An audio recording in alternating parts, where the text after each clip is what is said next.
Hello student, अब Marathi subject से घबराने की ज़रूरत नहीं है। हम आसानी से 80 मार्क्स में से 75 मार्क्स हासिल कर सकते हैं। तो आप ये पूरा वीडियो देखिए, आपको समझ में आएगा। तो बिना देर किए हुए हम वीडियो स्टार्ट करते हैं और यह वीडियो पूरा देखिए तो आपको समझ में आएगा। मराठी का क्वेश्चन पेपर 80 मार्क्स का होता है। इसमें प्रश्न पहला 18 मार्क्स का है तो हम इसमें से 70 मार्क्स लेंगे। प्रश्न दूसरा 16 मार्क्स का है तो उसमें हम 15.5 मार्क्स लेंगे। प्रश्न तीसरा 6 मार्क्स का है तो उसमें 5 मार्क्स लेंगे। प्रश्न चौथा 16 मार्क्स का है, ये व्याकरण है तो इसमें पूरे फुल मार्क्स 16 मार्क्स लेंगे। और प्रश्न पाँचवा 24 मार्क्स का है तो इसमें 20.5 मार्क्स लेंगे। अभी से आप अगर अच्छे से स्टडी करेंगे और इसे फॉलो करेंगे तो आप आसानी से 80 में से 75 मार्क्स लेंगे ही लेंगे। आप पूरा वीडियो देखिए, आपको समझेगा। गद्य विभाग यानी पाठ पे आधारित, लेसन पे आधारित ये प्रश्न रहेंगे। ये पहला उतारा है यानी फर्स्ट पैसेज के रहेंगे। इसमें 7 मार्क्स के लिए रहेगा, यानी ये चौकटी पूर्ण करा है 2 मार्क के लिए, फिर उतारा दिया हुआ रहेगा, फिर 2 मार्क के लिए आकृतिबंध पूर्ण करा आणि स्वमत, ऐसे 7 मार्क के लिए पहला उतारा रहेगा। तो इसमें हम ये पहला वाला, ये उतारत आलेल नदीचे नाव, बाळाची आई करत असलेला उद्योग, ये हमें यहाँ तुरंत मिल जाते हैं।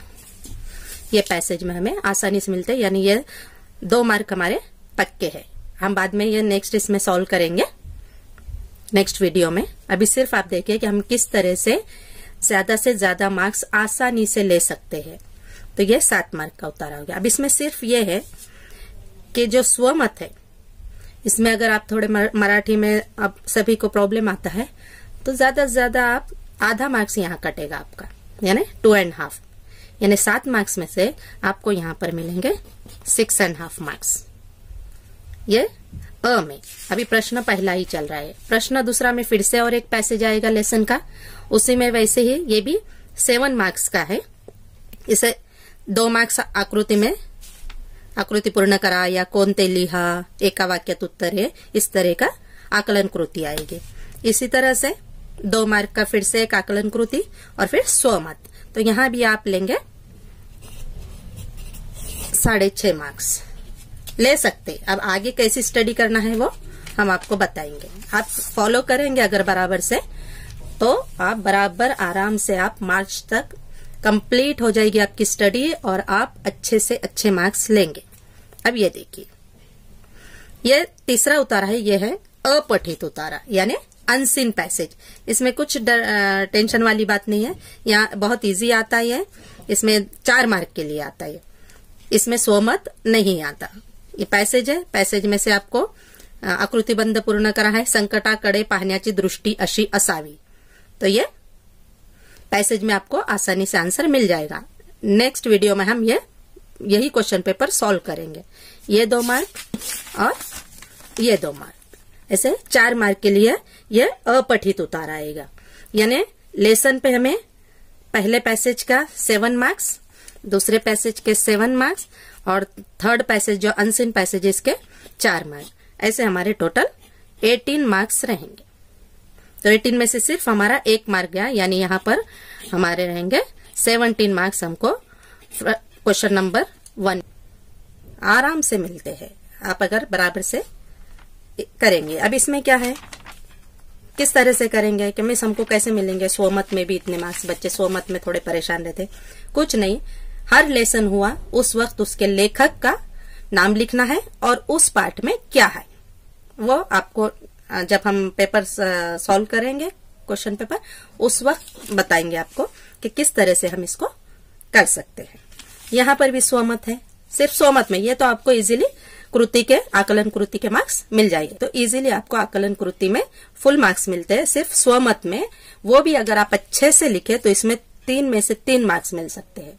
लेकिन अगर फिर भी हम अगर कमजोर है, हमें डर लगता है, तो भी हर बच्चा इसमें 2.5 लेगा, क्योंकि इसके तुम उसके साथ ही लेखक के नाम लर्न करना है। प्रश्न दूसरा, ये विभाग पद्य है यानी कविता। अब इसमें दो प्रश्न आते हैं कविता पर। तो एक पहली कविता दी हुई रहेगी यहाँ पर, और इसके प्रश्न रहेंगे, यानी कृति रहेगी। तो ये 2 मार्क के लिए पहली कृति आती। इसमें तो दिए है योग्य पर्याय निवड़ा, यानी ऑप्शंस में से ही आपको आंसर लिखना है। ये भी बहुत इजी आता है, आपको यहीं पर मिल जाएगा आंसर। दूसरा भी है कृति पूर्ण करा, इसका भी आंसर 2 मार्क के लिए यहाँ मिल जाएगा। अब तीसरा है शब्दांशार्थ, ये बहुत इंपॉर्टेंट है। अब कविता में हम कैसे मार्क्स लेंगे, तो आपको कविता के सभी शब्दों के अर्थ लर्न करना है। शब्दों के अर्थ लर्न करना है, उसके मीनिंग आप याद करेंगे तो यहाँ 2 मार्क तो आपके पक्के हैं। और यही आपको कविता में भी, जब हम कृति पूर्ण करेंगे, कृति में भी हमें वो बहुत काम आता है। तो आपको यानी और एक कविता में अगर आपको अच्छे मार्क्स लेना है तो आपको क्या करना है, शब्दांश अर्थ याद करना है और उसके कवि और कवयित्री के नाम याद करना है। ये तो आज से ही आप शुरू कर दीजिए, और वो इंडेक्स में ही रहता है। बस इंडेक्स निकालिए और रोज के 5 पाठ और उसके लेखक या लेखिका, कविता और उसके कवि और कवयित्री, इनके नाम आपको याद करना है। अब रहा, ये कितने हुए, 6 मार्क्स हुए। पहले 2, 2 4, 2 6। अब ये है 8वां, काव्य सौंदर्य। कविता को अच्छे से हम समझेंगे तो वही कविता में से लिखना है, हमें उसका अर्थ ही लिखना है। सिर्फ हमें इतना है कि ये 2 मार्क के लिए तो कम से कम हमें 8 से 10 सेंटेंस लिखना है। तो वो किस तरह से लिखना है वो आपको नेक्स्ट वीडियो में हम बताएंगे। यानी 8 मार्क में से यहाँ पर गया तो सिर्फ हाफ मार्क्स जाएगा, तो 8 मार्क्स में से यहाँ पर भी 7.5 मार्क्स मिलेगा। ये कविता में सिर्फ एक ही कविता आएगी जो हमारे क्वेश्चन पेपर में आएगी। अब दूसरा प्रश्न कविता पे थोड़ा सा अलग है। मुद्द्याच्या आधारे कृती सोडवा। ये जो आ है ये मुद्द्याच्या आधारे कृती सोडवा है। अब इसमें तो फुल मार्क्स मिलते हैं 8 में से 8। पहले अ था 8 मार्क के लिए और अभी ये है 8 मार्क के लिए। इसमें 2 कविता के नाम दिए हुए रहेंगे और 2 क्वेश्चंस पूछे रहे, सेम रहेगा। कवि किंवा कवयित्रीचे नाव, तो हमारा ये 1 मार्क जो कि हम याद करने वाले हैं। प्रस्तुत कवितेचा विषय। अब यहाँ विषय बोले तो कविता का नाम नहीं लिखना है। यहाँ पर कविता में क्या बताया गया है, तो उसके लिए जो प्रस्तावना रहती, जहाँ लेखक का परिचय रहता और प्रस्तावना रहती, वहां पर आपको वो आंसर मिल जाएगा। हम जब सॉल्व करेंगे तब आपको नेक्स्ट वीडियो में बताएंगे। प्रस्तुत ओळींचा सरळ अर्थ लिहा। तो यहाँ पर पहले कविता के 2 लाइन दिए रहेंगे और यहाँ पर दूसरे कविता के लाइन। तो इसका अपने को सिर्फ मीनिंग लिखना है कि क्या ये कविता का अर्थ लिखना है। ये 2 मार्क, ये आसानी से हम, अगर आपका क्लास में ध्यान है, आप क्लास में पहले तो जब टीचर पढ़ाते उस वक्त आप क्लास में ध्यान दीजिए तो आप आसानी से आपको समझ में आ जाएगा। तो यहाँ पर 2 मार्क। फिर कविता आवडण्याचे व न आवडण्याचे कारण लिखना है। ये 2 से 3 सेंटेंस में लिखना है, इसके भी 2 मार्क मिलेंगे। फिर प्रस्तुत शब्दांचा अर्थ, यहाँ 4 शब्द दिए हुए रहेंगे, उसका अर्थ लिखना है। दोनों कविता का अलग, सिर्फ हमको एक ही कविता का लिखना है, दोनों कविता नहीं लिखना। कोई भी एक कविता जिसके हमें पूरे आंसर आते या ज्यादा आंसर आते वही लिखना है। तो यहाँ पर देखिए, यहाँ पर भी आपको शब्दों के अर्थ लिखना है, यानी शब्दार्थ अगर आप याद करेंगे तो आपको तकरीबन कविता में अच्छे ही मार्क्स मिलेंगे। ये हो गया कविता का, यानी यहाँ पर भी हमें 7.5 और यहाँ तो 8 मिलेंगे पूरे मार्क्स, पूरे फुल 8 मार्क्स मिलते। तो यहाँ मिलेंगे हमको टोटल 15.5, यानी 16। यहाँ भी सिर्फ हमारा आधा मार्क जाता है। विभाग 3 ये है स्थूल वाचन पे, यानी रैपिड रीडिंग। हर उसमें से 3 प्रश्न पूछे जाते हैं, जिसमें से सिर्फ 2 के ही आंसर लिखना है। एक प्रश्न 3 मार्क के लिए। बहुत इजी है स्थूल वाचन, टीचर पढ़ाएंगे उस वक्त अच्छे से ध्यान देना है। और इसका एक खास बात है कि इसका पैसेज नहीं आता, सिर्फ प्रश्न रहेंगे। तो इसको आप अच्छे से स्टडी करेंगे तो आपको यहाँ पर आसानी से 5 मार्क्स मिलते हैं। इसके बाद है विभाग 4 भाषाभ्यास। भाषाभ्यास म्हणजेच काय, व्याकरण पे। अब सिर्फ हमें व्याकरण क्या पढ़ना है, पहला जो है, इसके 2 है विभाग, अ और आ प्रश्न 4 में। तो अ में है वाक्याचे प्रकार 2 मार्क के लिए और वाक्य रूपांतर 2 मार्क, यानी टोटली 4 मार्क हमको एक ही टॉपिक पे मिल रहे हैं।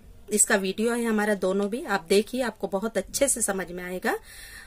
आपको ये 4 में से 4 मार्क्स मिलना ही है। तो ये 4 मार्क हमारे इजीली मिल सकते हैं। तो वाक्याचे प्रकार पहले पढ़ना है और उस पर ही आधारित वाक्य रूपांतर है, तो ये 4 मार्क हमको इजीली मिल जाते हैं। इसके बाद दूसरा है, हम शब्दार्थ याद करने वाले हैं कविता के, लेखक लेखिका के नाम याद करने वाले हैं, कवि कवित्री के नाम याद करने वाले। इसी तरह से हर पाठ के हर कविता के, कविता में भी कभी कभी वाक्य प्रचार आते हैं, इसके सिर्फ अर्थ याद करना है आपको। तो आप वाक्य में प्रयोग आसानी से कर सकते हैं। यहाँ पर भी हमको आसानी से 4 मार्क मिलते हैं, यानी पहले या व्याकरण में तो आपको फुल मार्क्स मिलते हैं, यानी ये 8 मार्क हो गए। अब आ में भी 8 मार्क के लिए है। अब इसमें शब्द संपत्ति, अब बहुत से बच्चे इसी में कंफ्यूज रहते कि शब्द संपत्ति क्या है।